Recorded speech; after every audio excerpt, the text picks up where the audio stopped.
Mendoan menyatu dalam doa dan renungan dari Katedral Purwokerto Kristus Raja.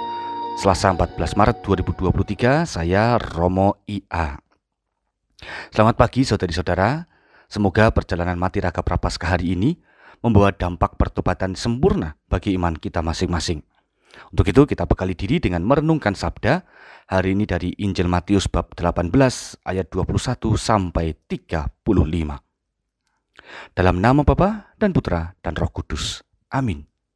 Tuhan bersamamu dan bersama rohmu. Inilah Injil suci menurut Matius. Dimuliakanlah Tuhan. Sekali peristiwa, Petrus datang kepada Yesus dan berkata, "Tuhan, sampai berapa kalikah aku harus mengampuni saudaraku jika ia berbuat dosa terhadapku? Sampai 7 kali?" Yesus menjawab mereka, "Bukan, aku berkata kepadamu, bukan sampai 7 kali, melainkan sampai 70 kali 7 kali. Sebab hal kerajaan surga itu seumpama seorang raja yang hendak mengadakan perhitungan dengan hamba-hambanya.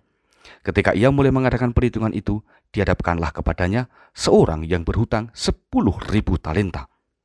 Tetapi karena orang itu tidak mampu melunasi hutangnya, raja itu pun memerintahkan supaya ia dijual beserta anak istri dan segala miliknya untuk membayar hutangnya. Maka sujudlah hamba itu menyembah dia, katanya, 'Sabarlah dahulu, segala hutangku akan kulunaskan.' Lalu tergeraklah hati raja itu oleh belas kasihan akan hambanya, sehingga ia membebaskannya dan menghapuskan hutangnya. Tetapi ketika hamba itu keluar, ia bertemu dengan seorang hamba lain yang berhutang 100 dinar kepadanya. Ia lalu menangkap dan mencekik kawannya itu, katanya, 'Bayar hutangmu.' Maka sujudlah kawannya itu dan memohon kepadanya, 'Sabarlah dahulu, hutangku itu akan kulunaskan.' Tetapi ia menolak dan menyerahkan kawannya itu ke dalam penjara sampai dilunaskan segala hutang itu. Melihat hal itu, kawan-kawannya yang lain sangat sedih, lalu menyampaikan segala yang terjadi kepada tuan mereka. Maka raja itu pun menyuruh memanggil hamba pertama tadi dan berkata kepadanya, 'Hai hamba yang jahat, seluruh hutangmu telah kuhapuskan karena engkau memohonnya kepadaku.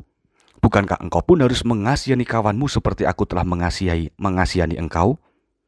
Maka marahlah tuannya itu dan menyerahkan dia kepada para algojo sampai ia melunaskan seluruh hutangnya. Demikianlah Bapakku yang di sorga akan berbuat terhadap kamu apabila kamu masing-masing tidak mengampuni saudaramu dengan segenap hatimu."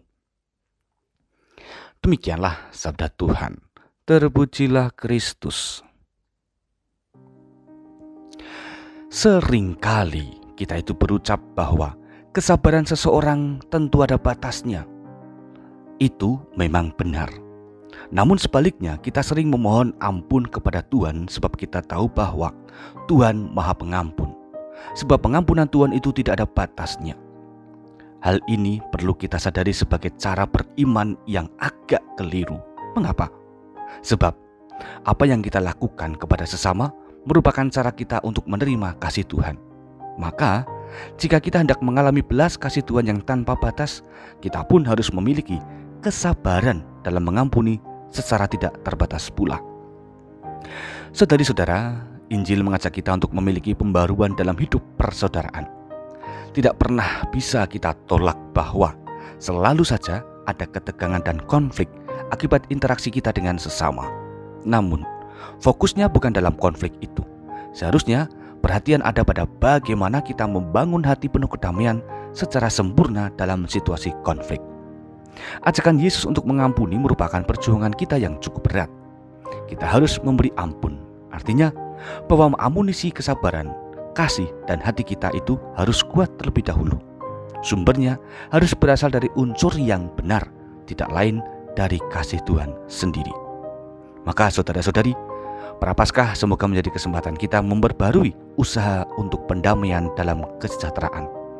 Semoga kita semakin mampu menjadi pewarta pengampunan. Semoga pula hati kita diliputi kemurahan hati, sebagaimana yang telah dianugerahkan Tuhan bagi kita masing-masing. Kita masih dipercaya Tuhan untuk melakukan itu semua. Tuhan memberkati kita. Marilah berdoa.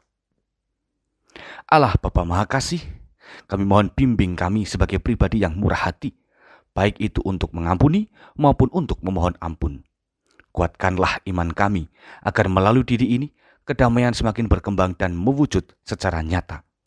Kami percayakan perutusan ini dalam rahmat-Mu, demi Kristus Tuhan kami. Amin. Tuhan bersamamu dan bersama roh-Mu. Kita semua, keluarga kita, dan segala usaha kita menjadi pembawa damai, senantiasa dalam berkat Allah Maha Kuasa, Bapa, Putra, dan Roh Kudus. Amin.